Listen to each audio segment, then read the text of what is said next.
สบายดีท่านผู้ชมสบายดีในตอนสายๆนะพี่น้องเนาะตอนนี้เคยนาดีก็หากันเลิกเวียกมาพี่น้องก็ผู้ดีมาส่งบัตรเชิญเพิ่นเลยที่งานดองบ้านเตนนี่แหละพี่น้องก็ต่างมาเก็บเอาภาพบรรยากาศในตอนสายๆให้พี่น้องได้เบิ่งได้ชมฮอบลำวงสามัคคีของผู้เฒ่าผู้แก่เพิ่นเนาะก็เป็นภาพบรรยากาศที่แบบสร้างความม่วนซื่นแล้วก็เพลิดเพลินกับเสียงเพลงพี่น้องก็ฝากพี่น้องเข้ามาติดตามรับชมน้ำพี่น้องสำหรับคลิปนี้ก็เคยนาดีบ่ได้ถ่ายยาวพี่น้องสาเหตุก็เพราะว่าเคยนาดีมาส่งบัตร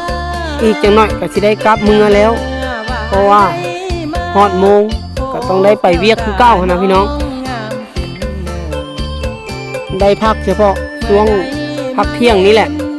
จังหน่อยฮอดโมงเคยนาดีก็ไปเวียกก็เลยแวะมาเก็บเอาภาพบรรยากาศให้พี่น้องได้เบิ่งได้ชมเล็กๆน้อยๆนะพี่น้องพอได้ม่วนได้ซื่น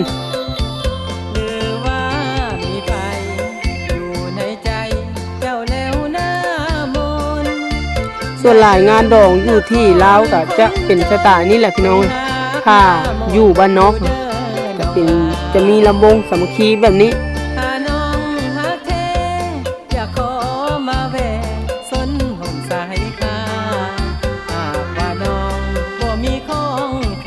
ก็มีทั้งลำวงสามัคคีฮอบผู้นุ่มแล้วก็ผู้เฒ่าผู้แก่แน่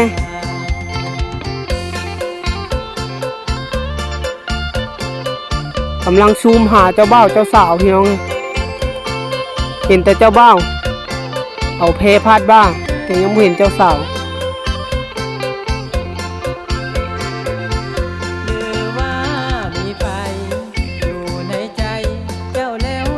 ผู้เสื้อสีฟ้านี่แม่นายบ้านนาดีพี่น้อง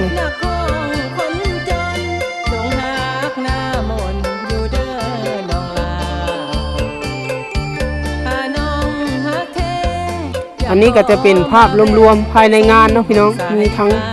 บ่อนแต่งอยู่ครัวกินแล้วก็บ่อนเต้นห้องรำทำเพลงก็อยู่ใกล้ๆกันนั่นเลยพี่น้องเลยคนกะสีลายๆอยู่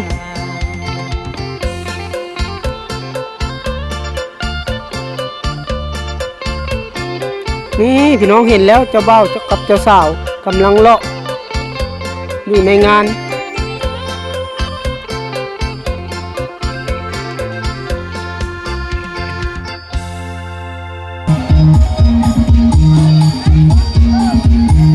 เหมือนนั่นดีกำลังว่าจะเอาข้าวปุ้นมาให้เมียพี่น้องขอบใจเด้อมาให้แม่น้องลิซ่ากินเนื้อก่อนนี่พี่น้องเจ้าสาวงามขนาดเลย